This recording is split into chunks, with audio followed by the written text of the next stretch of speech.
Baik, bismillahirrahmanirrahim. Assalamualaikum warahmatullahi wabarakatuh. Welcome back to my channel. Selamat sore untuk rekan-rekan guru sekalian. Pada hari ini kembali lagi admin akan mencoba mengupdate informasi terbaru terkait P3K Guru di tahun 2022. Yang mana di sini info terbaru kami dapatkan ya, hasil pendataan non ASN akan segera dikunci, tentunya itu by name ya, by address pastinya. Siap-siap dasar pemerintah dalam proses penyelesaian tenaga honorer tahun 2002 rentang ke 2023 pastinya Bapak Ibu ya. Tapi sebelum kita lanjut terkait hasil pendataan non ASN akan segera dikunci, bagi rekan-rekan guru yang baru menemukan channel ini, silakan tekan tombol subscribe dan aktifkan lonceng notifikasi agar setiap hari Bapak Ibu bisa mendapatkan informasi-informasi terbaru dari kami. Baik Bapak Ibu guru sekalian, kita langsung saja to the point ke informasinya. Jadi di sini Bapak Ibu bisa memperhatikan sebuah artikel menarik ya dari salah satu media elektronik. Di sini dikatakan ya bahwasanya hasil pendataan non ASN akan dikunci ya. Jadi hasil pendataan non ASN akan dikunci.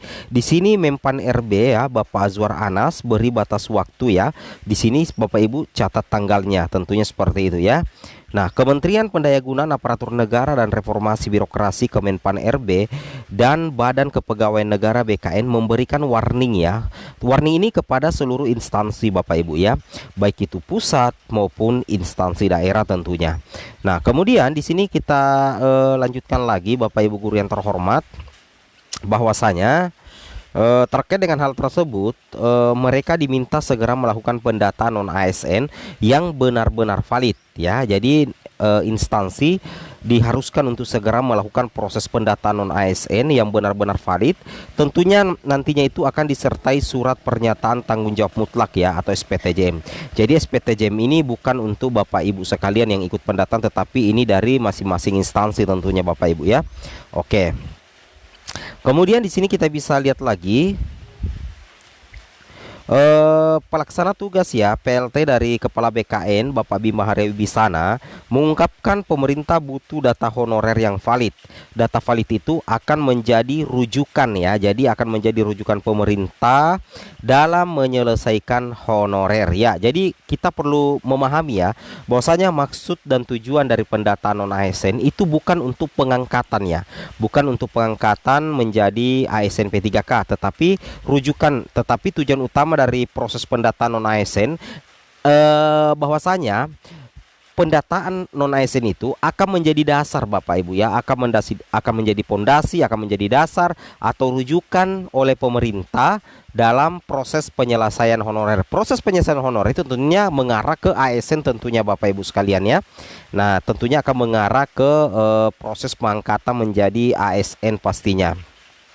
Di sini kami minta data valid ya, agar kami bisa mengajukan usulan kepada Pak Menpan RB ya, Bapak Azwar Anas, Pak Mendagri Tito Karnavian dan Ibu Menkeu Sri Mulyani mengenai skema terbaik ya, mengenai skema terbaik untuk menyelesaikan honorer, kata Bima Arya. Nah, jadi seperti itu ya. Jadi yang diminta oleh BKN adalah data yang valid Bapak Ibu ya, bukan data yang abal-abal.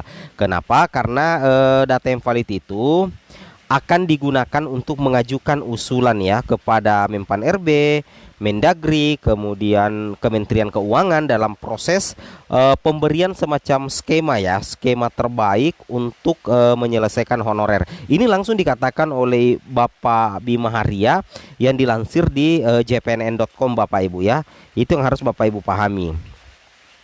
Kemudian di sini kita bisa cek lagi, menurut Bapak Bima Arya, BKN telah mengembalikan 963.000 lebih data honorer kepada pemerintah daerah. Jadi ada sekitar 963.000 Bapak Ibu ya, data honorer yang sudah dikembalikan kepada pemerintah daerah. Nah, kira-kira kenapa bisa dikembalikan seperti itu Bapak Ibu ya? Kita bisa cek di sini. Nah, beliau meminta Pemda melakukan pengecekan kembali data-data yang dimasukkan ke dalam aplikasi pendataan non ASN, lalu dikembalikan ke BKN. Tentunya nantinya akan disertai oleh surat pertanggungjawaban mutlak. Jadi tujuan dari pihak BKN untuk mengembalikan data-data non ASN kepada setiap pemerintah daerah, tujuan utamanya itu agar Pemda itu bisa melakukan pengecekan kembali Bapak Ibu ya, mengecek kebenaran, mengecek kevalitan data-data non ASN tersebut yang sudah dimasukkan di aplikasi pendataan non ASN. Nantinya ketika sudah valid dan dirasa sudah benar, valid 100%, maka daerah akan mengembalikan kembali ke BKN. Tentunya nantinya itu akan disertai juga oleh surat pertanggungjawaban mutlak ya, atau semacam SPTJM Bapak Ibu ya. Data itu akan diverifikasi Badan Pengawas Keuangan dan Pembangunan ya, atau BPKP. Setelah clear, BKN akan mengunci datanya. Nah, itu yang harus Bapak Ibu pahami ya, itu yang harus Bapak Ibu pahami. Jadi nantinya data-data non ASN yang sudah dimasukkan di aplikasi pendataan non ASN itu akan diverifikasi ulang ya oleh BPKP atau Badan Pengawas Keuangan dan tentunya Pembangunan. Setelah clear, nantinya BKN akan mengunci datanya. Jadi ketika data non ASN itu sudah valid, dicek satu persatu oleh Pemda, kemudian nantinya itu akan diverifikasi oleh BPKP.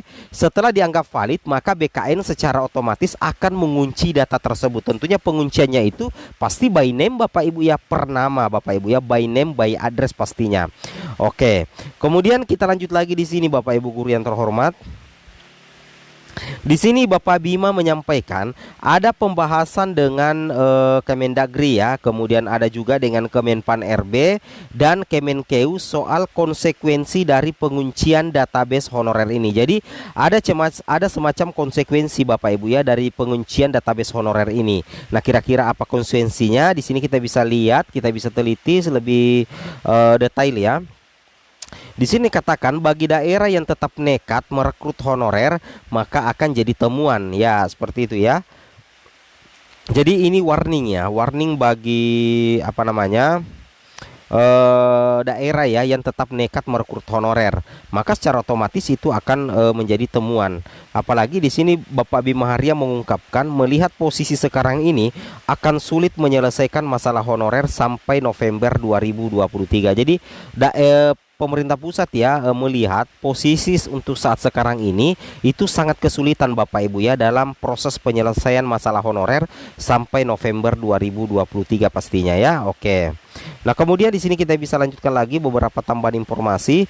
Oleh karena itu perlu sosialisasi untuk memperpanjang waktu penyelesaiannya. Jadi di sini dikatakan bahwasanya kita lihat cut off-nya kan itu November ya 2023. Jadi di sini memang masih ada peluang ya terkait perpanjangan waktu penyelesaian honorer ya.